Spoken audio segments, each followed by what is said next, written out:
और दोस्तों, मेरा नाम है शिवशंकर तिवारी और आप देख रहे हैं हमारा YouTube channel exam warriors begins. दोस्तों, जैसे आपको पता है कि आरआरबी एनटीपीसी एग्ज़ाम का प्रोसेस चल रहा है और इसमें जो साइको की डेट थी वो भी फिक्स हो चुकी है, 30 जुलाई को होने वाली है। तो ऐसे में कहीं ना कहीं अब आपको रिज़ल्ट का वेट होगा और इन सभी चीज़ों के बाद जब रिज़ल्ट आएगा तो उसके बाद कुछ ही समय बाद डॉक्यूमेंट वेरिफिकेशन भी करा लिया जाएगा। तो क्यों आप इस रिज़ल्ट का वेट करोगे, है ना? क्योंकि आपको पता होना चाहिए कि जो भी डॉक्यूमेंट्स हैं, अगर उसमें किसी भी तरह की कोई फ़ॉल्ट है तो उसके लिए आपको बहुत ज़्यादा समय नहीं मिलने वाला है। तो बेहतर ये होगा कि आप रिज़ल्ट का वेट ना करें, क्योंकि अगर आपका नंबर अच्छा है और आपको कॉन्फिडेंस है कि आपका सिलेक्शन हो जाएगा तो डेफ़िनेटली आपको जितने भी डॉक्यूमेंट्स हैं वो सब कुछ तैयार रखने चाहिए। तो इस हिसाब से मैंने सोचा कि क्यों ना आपको वो सारी रिक्वायर्ड डॉक्यूमेंट जो हैं उनकी लिस्ट बताई जाए, और ताकि आप उन सभी चीज़ों को तैयार कर सको। और उसमें किसी भी तरह का कोई अमेंडमेंट कराना हो या फिर किसी भी तरह की फॉल्ट हो तो आपके पास एक प्रॉपर टाइम हो आपके पास, जिसकी वजह से आप उसे करेक्ट करा सको। दूसरी चीज़ जो सबसे इम्पोर्टेंट चीज़ है वो ये है कि क्या डीवी से पहले जो है डॉक्यूमेंट को ऑनलाइन अपलोड करना होगा। बिल्कुल, बहुत सारे लोगों को इस चीज़ के बारे में नहीं पता होगा और किसी ने आपको शायद बताया भी नहीं होगा। तो इस बात पे आप ज़रूर फोकस करिए कि क्या डीवी के पहले आपके डॉक्यूमेंट को ऑनलाइन यानी कि आरआरबी की वेबसाइट पे अपलोड करना होगा। तो मैं आपको इस चीज़ को बताने के लिए चलता हूँ सीधे आपकी आरआरबी की वेबसाइट पे, जहाँ से मैंने उसकी जो पुरानी नोटिफिकेशन थी जो सबसे पहले उन्होंने जारी की थी उसमें दी गई बातों को दिखाता हूँ। हालांकि बाद में कई सारे अमेंडमेंट किए गए, लेकिन वो अमेंडमेंट इन चीज़ों को लेकर के नहीं थे। कुछ डॉक्यूमेंट को डेट को लेकर के थे, या फिर जो एग्ज़ाम का क्राइटेरिया था, रिजल्ट देने का जो क्राइटेरिया था उसमें चेंजेस की गई थी। तो वो चेंजेस एक अलग चीज़ है, लेकिन जो रिक्वायर्ड डॉक्यूमेंट है वो डेफिनेटली जो पहले थे वो आज भी हैं, वही सारे डॉक्यूमेंट आपको चाहिए। हाँ, उनकी डेट, इशू डेट से संबंधित कोई चीज़ें हैं जो चेंज हुई थी, जिसके बारे में मैंने ऑलरेडी अलग से वीडियो बना रखी है, आप उसे देख सकते हैं। लेकिन यहाँ पर हम देखेंगे कि क्या डीवी से पहले आपके डॉक्यूमेंट को अपलोड करना होगा ऑनलाइन या नहीं। दूसरी चीज़ हम ये देखेंगे कौन कौन से डॉक्यूमेंट आपको ज़रूरी हैं, और इसलिए आप इन सबको रिजल्ट के पहले आप ज़रूर इसे डाउनलोड करिए, वरना आपको पछताना पड़ेगा। बिल्कुल, क्योंकि अगर आपके पास सारी चीज़ें होंगी आप क्वालिफाइड कर जाओगे, और जब डॉक्यूमेंट वेरिफिकेशन के टाइम पे आपके पास रिक्वायर्ड डॉक्यूमेंट नहीं होगा तो सोचिए उससे बुरी चीज़ और क्या हो सकती है। तो चलिए मैं आपको पहले दिखाता हूँ वो लिस्ट जिसमें आपको डॉक्यूमेंट जो जो ज़रूरी हैं। देखिए, सबसे पहले जो सबके लिए ज़रूरी है, अप्रॉक्सीमेटली अगर आप इस कैटेगरी से बिलोंग करते हैं तो वो सारी चीज़ आपको चाहिए। तो ज़्यादातर जो कैंडिडेट होंगे उनके लिए क्या क्या ज़रूरी होगा, तो देखिए सबके लिए ज़रूरी है कि सबके पास हाई स्कूल सर्टिफिकेट होना चाहिए, पहली बात। दूसरी बात ये है कि आप जो भी डॉक्यूमेंट लेंगे वो ओरिजिनल होना चाहिए, और उसके 2 फोटोकॉपी होने चाहिए। जितने भी डॉक्यूमेंट यहाँ पे हैं सबके ओरिजिनल 2 फोटोकॉपी आपके पास होने चाहिए, ठीक है। तो पहली ज़रूरी चीज़ जो कि सबके लिए मैं कॉमनली बता रहा हूँ, हाई स्कूल का सर्टिफिकेट होना चाहिए। ये किस लिए मांगा जाता है, इस सर्टिफिकेट पे आपका डेट ऑफ बर्थ लिखा रहेगा, ठीक है, फादर का नाम, मदर का नेम, इन सभी चीज़ों को वेरीफाई करने के लिए ये वाला सर्टिफिकेट मांगा जाता है। इसके अलावा 10+2 सर्टिफिकेट आपको चाहिए, क्योंकि यहाँ पर जो भी कुछ एग्ज़ाम हुए हैं कुछ 10+2 के लेवल के हैं, कुछ ग्रेजुएशन लेवल के हैं। तो 10+2 का सर्टिफिकेट चाहिए, और जो लोग ग्रेजुएशन कर चुके हैं उनके लिए ग्रेजुएशन का सर्टिफिकेट यहाँ पे चाहिए होगा, ठीक है। तो ये 2 बातें आपको यहाँ पे ध्यान में रखनी है। इसके अलावा कास्ट सर्टिफिकेट, जो कि सबके लिए इम्पोर्टेंट है। अगर आप किसी भी कैटेगरी से बिलोंग करते हो, चाहे एससी हो, एसटी हो, ओबीसी हो, अगर ओबीसी से बिलोंग करते हो तो आपको creamy layer, non creamy layer का सर्टिफिकेट आपको बनाना होगा, ठीक है। और जनरल कैटेगरी से हो तो आपको इसकी ज़रूरत नहीं पड़ती है। हाँ, जनरल कैटेगरी में अगर आप ईडब्ल्यूएस कैटेगरी से बिलोंग कर रहे हैं तो आपको ईडब्ल्यूएस सर्टिफिकेट की यहाँ पे ज़रूरत पड़ेगी। तो ये तो कास्ट सर्टिफिकेट हो गया। इसके अलावा अगर ईडब्ल्यू सर्टिफिकेट से आप बिलोंग कर रहे हो तो आपके पास इनकम सर्टिफिकेट भी होना चाहिए, या फिर ईबीएस एक कैटेगरी जो होती है, ईबीएस यानी इकोनॉमिकल बैकवर्ड क्लास, अगर इस कैटेगरी से भी आप बिलोंग करते हैं तो यहाँ पर भी आपको इनकम सर्टिफिकेट अलग से लेकर के जानी पड़ेगी। तो कुल मिलाकर के देखा जाए तो ये 4-5 जो सबके लिए रिक्वायर्ड डॉक्यूमेंट होंगे। अब इन डॉक्यूमेंट से रिलेटेड कुछ जो नोटिफिकेशन में जो बातें बताई गई हैं हम उनको देख लेते हैं। तो देखिए यहाँ पर क्या बातें बताई गई हैं। यहाँ पर देखिए कि मूल दस्तावेजों के सत्यापन और प्रमाण पत्र संबंधित जो प्रारूप है उसके बारे में ये दिया गया है। आप जब इसे देखना चाहते हैं तो जो इसका ओरिजिनल नोटिफिकेशन आया था एनटीपीसी का, उसके पेज नंबर 34 पर आप जाइए, वहाँ पर ये 17.0 के टाइटल में यहाँ पर आपको ये मिलेगा।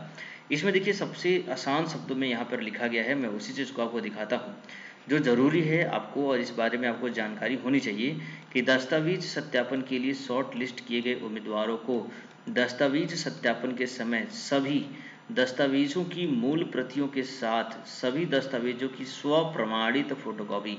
स्वप्रमाणित फोटोकॉपी क्या होती है कि जो भी आपने फोटोकॉपी बना रखा है किसी भी डॉक्यूमेंट का, चाहे वो मार्कशीट हो, है ना, 10th का, या किसी भी कोई भी आपका डॉक्यूमेंट हो, उस पर आपका सिग्नेचर होना चाहिए, है ना, नीचे की तरफ में आपका सिग्नेचर होना चाहिए, उसे स्वप्रमाणित फोटोकॉपी कहते हैं। उसकी 2 प्रतियां होनी चाहिए। इसके साथ ही उम्मीदवारों को यथा लागू सभी दस्तावेजों को स्कैन प्रतियां ट्रू कलर में, है ना, यानी कि आपका जिस कलर में आपका डॉक्यूमेंट है उसी कलर में डीवी की तिथि से पहले www.rrbdv.in के माध्यम से अपलोड करना होगा। तो ये बात आपको समझ में आई? मेरे ख्याल से बहुत कम लोग हैं जो आपको पता होगा इस चीज़ के बारे में। तो इससे तो जान लीजिए कि आपका जब भी डीवी डेट आएगा उस डीवी डेट से पहले आपको इस वेबसाइट पर जा करके अपने सभी डॉक्यूमेंट्स की स्कैन करके इस वाले वेबसाइट पर अपलोड करना होगा। तो ये एक इम्पोर्टेंट चीज़ थी जो आपको जाननी चाहिए थी। इसके अलावा बता दें कि सभी प्रमाण पत्र अंग्रेजी या हिंदी में ही होने चाहिए। ये भी आपको ध्यान में रखना है कि आपका जो भी डॉक्यूमेंट आपने बनवाया हुआ है, चाहे वो कास्ट सर्टिफिकेट हो या फिर ईडब्ल्यूएस सर्टिफिकेट हो या फिर कोई भी सर्टिफिकेट, इनकम सर्टिफिकेट हो या फिर आपका हाई स्कूल इंटर का कोई भी मार्कशीट वगैरह हो, तो वो सब में क्या होना चाहिए कि आपका हाई उसमें इंग्लिश में या तो हिंदी में आपका होना चाहिए। ठीक है, एक मिनट।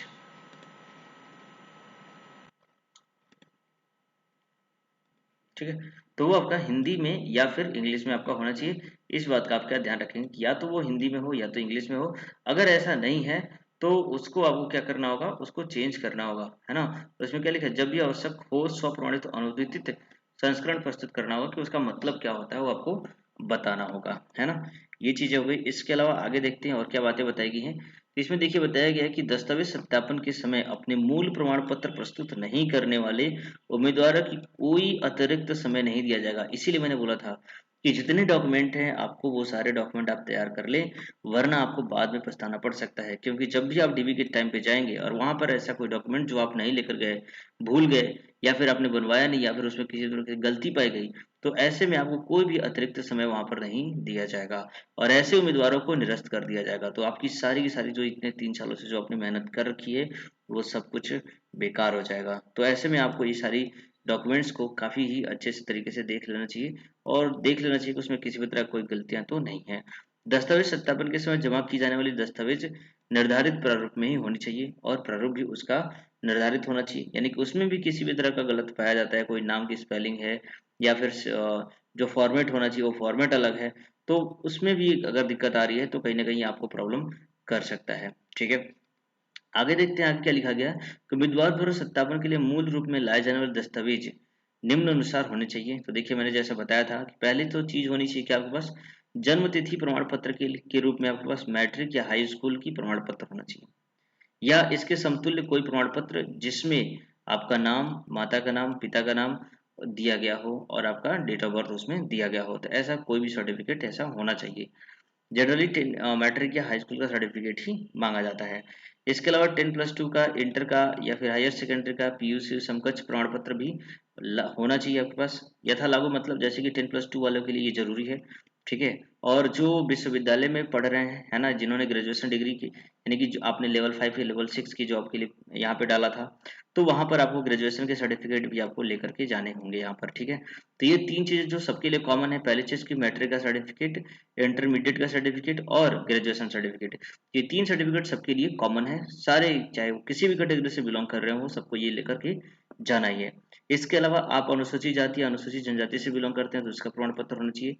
और इसके अलावा अगर आप ओबीसी कैटेगरी से हैं, बिलोंग करते हैं, तो क्रीमी लेयर प्रमाण पत्र आपके पास, गैर क्रीमी लेयर का प्रमाण पत्र आपके पास होना चाहिए। ठीक है, और इसके अलावा अगर आप वो द्वारा गैर क्रीमी लेयर घोषणा प्रमाण पत्र भी आपके पास होना चाहिए। तो ये सारे डॉक्यूमेंट हैं जो आपकी कैटेगरीज वाइज स्टूडेंट के लिए होते हैं। जो जिस कैटेगरी में बिलोंग करता है उस कैटेगरी से संबंधित जो भी डॉक्यूमेंट है वो आप अपने पास जरूर बनवा लें। इसके अलावा जो आर्थिक रूप से कमजोर वर्ग जैसे कि ईडब्ल्यूएस जो कैटेगरी के लोग हैं, वो अपने साथ आय प्रमाण पत्र और संपत्ति प्रमाण पत्र लेकर के जाना आवश्यक होगा। ठीक है, इसके अलावा आर्थिक रूप से पिछड़े वर्गों की बात करें जाए, इकोनॉमिकल बैकवर्ड क्लास के जो लोग हैं, उनको अगर शुल्क में छूट चाहिए होता है तो वो भी अपना आय प्रमाण पत्र यहाँ पर लेकर के जाएंगे। ठीक है, इसके अलावा गैर न्यायिक स्टैम्प पेपर पर अल्प समुदाय घोषणा पत्र भी आपको लेकर के जाना होगा अगर आप अल्प समुदाय से बिलोंग करते हैं तो। भूतपूर्व जो सैनिक हैं वो अपने मूल विमुक्ति प्रमाण पत्र जो नॉन एक विमुक्ति प्रमाण पत्र यानी कि जो रिटायरमेंट के बाद आपको मिलता है प्रमाण पत्र, वो आपको लेकर के जाना होगा यहाँ पर विमुक्ति प्रमाण पत्र, जिसमें आपको लिखा होगा कि आप भूतपूर्व सैनिक अब हो चुके हैं, तो वो वाला प्रमाण पत्र आपके पास यहाँ पे होना चाहिए। ठीक है। बाकी जो भी कैंडिडेट जो पीडब्ल्यूडी या जो भी विकलांग जो कैंडिडेट हैं जिनको किसी भी कैटेगरी में वो बिलोंग करते हैं दिव्यांग लोग, तो वो अपने उस कैटेगरी से संबंधित जो भी प्रमाण पत्र होगा वो आपको लेकर के जाना होगा। तो कुल मिलाकर के ये है कि पहले तो जरूरी था जो ऊपर के मैंने 4 डॉक्यूमेंट बताए वो सारे डॉक्यूमेंट होना चाहिए। उसके अलावा जिस कैटेगरी में आप बिलोंग कर रहे हो, आप भूतपूर्व सैनिक हो तो भूतपूर्व सैनिक संबंधित होना चाहिए, आप आर्थिक रूप से पिछड़े वर्ग हैं तो उसका सर्टिफिकेट होना चाहिए, ईडब्ल्यूएस कैटेगरी से तो उसका होना चाहिए। यानी कि उसके अलावा ये एक्स्ट्रा डॉक्यूमेंट है जो आपको लेकर के जाना होगा, क्योंकि आपको इन डॉक्यूमेंट पर ही एक्स्ट्रा बेनिफिट यहाँ पे मिलने वाला है। ठीक है। इसके अलावा अगर सेवारत कर्मचारी हैं अगर आप, तो आपके अनापत्ति प्रमाण पत्र होना चाहिए, अनापत्ति प्रमाण पत्र। ठीक है, ये आपके पास होना चाहिए। सेवारत रक्षा कर्मियों के लिए सेवा मुक्ति की संभावित तारीख के अनापत्ति प्रमाण पत्र होना चाहिए, है ना। तो इस तरीके से जो भी प्रमाण पत्र यहाँ पर दिए गए हैं वो आप इसके लिए नॉलेजफुल हैं, आप समझ सकते हैं कि ये जो प्रमाण पत्र हैं वो आपके डिपार्टमेंट के द्वारा के कब जारी किया जाएगा और कब जारी होता है। तो आप अपने डिपार्टमेंट जरूर जाकर के ये सारे जो प्रमाण पत्र अनापत्ति प्रमाण पत्र होते हैं वो जरूर बनवा लीजिए अगर आपने अभी तक नहीं बनवाया है तो। ठीक है। तो ये सारी चीजें हैं। इसके अलावा जो भी चीजें हैं, इसके अलावा ट्रांसजेंडर उम्मीदवारों को प्रमाण पत्र देना होगा, है ना। अगर आप जम्मू कश्मीर वासी हैं तो वहाँ के प्रमाण पत्र आपको देना होगा। तो इस तरीके से आपको ये सारे डॉक्यूमेंट जो है आपके ऊपर लागू होती हैं, तो आप इसे लेकर के जाएंगे। इसके अलावा इतनी सारी चीजें हैं, बाकी आगे की बातों में और कुछ नहीं दी गई हैं। यही सारे डॉक्यूमेंट्स आपको यहाँ पर अवेलेबल कराने होंगे। नॉर्मली देखा जाए तो ऊपर के जो 4 डॉक्यूमेंट थे वो इंपॉर्टेंट थे। इसके अलावा जिस कैटेगरी से आप बिलोंग करते हैं वो कैटेगरी वाला डॉक्यूमेंट आपके पास होना चाहिए। तो डॉक्यूमेंट में कहीं बहुत ज़्यादा चीज़ देखने को यहाँ पे नहीं मिल रही। हाँ, डेट ऑफ इशू को लेकर के एक चीज़ यहाँ पे हो सकता है। तो यहाँ पर डेट ऑफ इशू के संबंधित एक चीज़ दिया गया था कि जो भी आप प्रमाण पत्र जारी किए जाएंगे वो 1 साल से ज़्यादा पुराना नहीं होना चाहिए। यहाँ पे लिखा गया था, मैं आपको वो दिखा देता हूँ। अगर मुझे मिलता है तो मैं आपको दिखा दूंगा, क्योंकि मैंने जब पढ़ रहा था तो मैंने उसमें देखा था कि लिखा गया था कि जो भी प्रमाण पत्र आप बनवाएंगे वो 1 साल से ज़्यादा पुराना आपके पास नहीं होना चाहिए। ठीक है। बाकी ईडब्ल्यूएस सर्टिफिकेट की कैंडिडेट को बता दूं कि ईडब्ल्यूएस कैंडिडेट को यहाँ पर बताया गया था कि उनका जो प्रमाण पत्र है 2019 से पहले का होना चाहिए, लेकिन बाद में कुछ अमेंडमेंट आए थे तो उस अमेंडमेंट में बताया गया था कि आप जो है 2019 के बाद में भी अगर उसे जारी किया गया है तो भी आप उसे ला सकते हैं, उसमें कोई भी प्रॉब्लम नहीं आने वाली है। ईडब्ल्यूएस के लिए अगर कोई प्रॉब्लम आ रही है तो डेफिनेटली आप यहाँ पे मैंने इसके लिए अलग से वीडियो बना रखी है, आप वहाँ पे जा करके आप उस वीडियो को देख सकते हैं। इसके अलावा और डॉक्यूमेंट में अगर आपको किसी भी तरह का प्रॉब्लम है, कोई फॉल्ट है, तो उसको कैसे सुधारा जा सकता है या फिर उसके अलावा किस डॉक्यूमेंट को आप दे सकते हैं। तो अगर इस तरह की कोई भी आपको प्रॉब्लम होती है तो आप ज़रूर यहाँ पे कमेंट करिए और उसकी जो भी निदान हो सकता है ज़रूर मैं यहाँ पे आपको बताऊँगा। ठीक है। तो चलिए इस वीडियो में इतना ही रखते हैं, है ना। आगे की वीडियो में जो भी आपको प्रॉब्लम्स होगी उसे हम ज़रूर यहाँ पे सॉर्ट आउट करने की कोशिश करेंगे। आप कमेंट करिए और सारी प्रॉब्लम जो भी आपके डाउट हैं वो सब क्लियर किए जाएंगे। तब तक के लिए आपका दिन शुभ रहे। जय हिंद, जय भारत।